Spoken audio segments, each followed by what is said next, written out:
My name is Eileen Galvin. I am a fire communications dispatcher, and you're watching Report on Conditions. This week, we'll take you to 2 vegetation fires and a big rig fire that occurred in Indio. We'll also get a glimpse into ladder training that happened in Perris for a firefighter sign-off.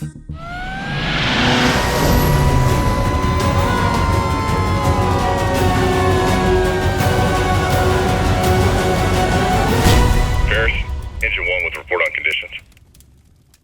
Hi, I'm Maggie Klein de la Rosa. Thanks for joining us on this week's Report on Conditions. Point 90 recently hosted a ladder training exercise to help prepare their newest firefighter for field operations. The training focused on safe deployment, proper climbing techniques, and situational awareness, essential skills for working effectively during fireground operations. Hands-on training like this ensures every firefighter is confident and ready when called to serve the community. My name is Joseph Flores, and I'm a firefighter 2 here for Riverside County Fire Department. Today was all about getting me signed off on ladders for my TRK1, which is a training booklet to get me qualified to ride on the Quint or our tractor-drawn aerials.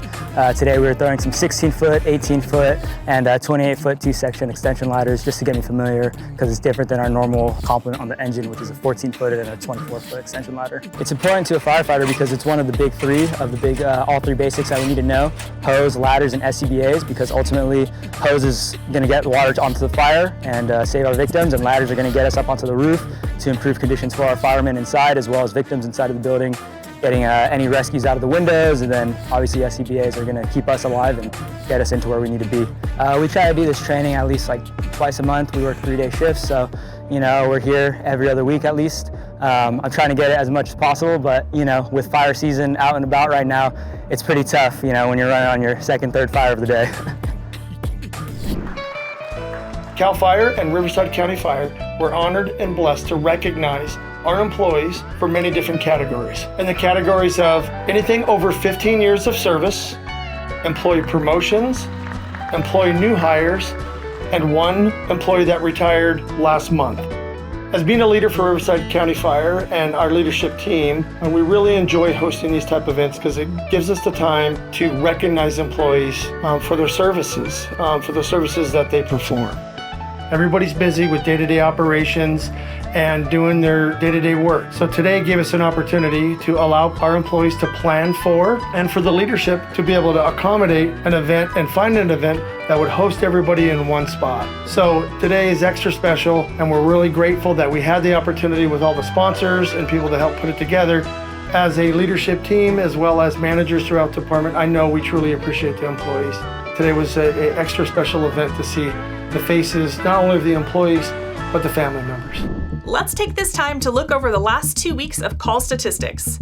From September 8th through September 21st, your firefighters responded to a total of 7,822 calls for service. Out of those calls, 6,074 were medical emergencies and 203 were fire-related calls. Let's look at a few incidents your firefighters responded to. On Wednesday, September 10th at around noon, firefighters were dispatched to multiple reports of a vegetation fire near the intersection of Via Tornado and Via Santa Rosa in the Duluth community of Temecula. The first on-scene unit reported 10 to 15 acres burning upslope with an immediate structure threat and requested 10 additional engines. 2 zones were requested for an evacuation order and warning area, and law enforcement was requested to close down the roadway. With an aggressive air and ground attack, firefighters stopped the forward rate of spread at 12 acres and were committed for another 5 hours working on mop-up. 2 firefighters were transported via ground ambulance to a local hospital for treatment of non-life-threatening injuries, and there were no injuries to civilians or damage to any structures reported. On Friday, September 19th, firefighters responded to vegetation on fire in the 34,000 block of Grigg Road in the community of Winchester. The first arriving chief officer reported 2 to 3 acres burning at a slow to moderate rate of spread in light flashy fuels with an outbuilding involved. 2 structures were immediately threatened, and California Highway Patrol was requested for traffic control. Firefighters were able to quickly stop the forward rate of spread, holding the fire to 8.5 acres total. Fire crews were on scene until about 6 p.m. working on full containment and mop-up. No injuries to civilians or firefighters were reported.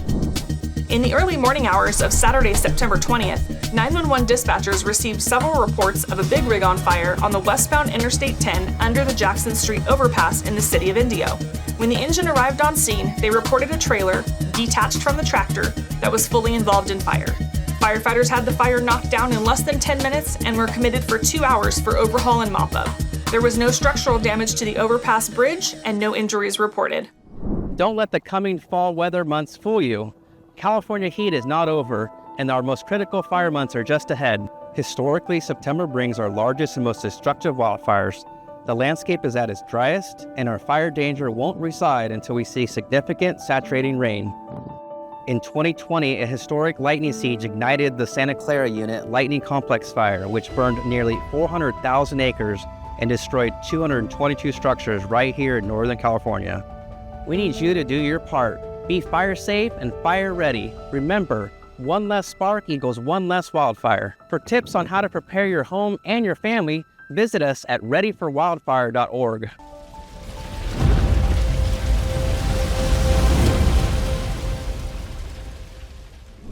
That's all for this week's Report on Conditions. Follow your firefighters in action on our social media at CalFireRRU and stay up to date on incidents happening countywide. If you caught any great footage of our firefighters at work or out in the community, send them to us at rrupio@fire.ca.gov. On behalf of your Public Affairs and Community Education Bureau, I'm Maggie Klein de la Rosa. Thanks for watching.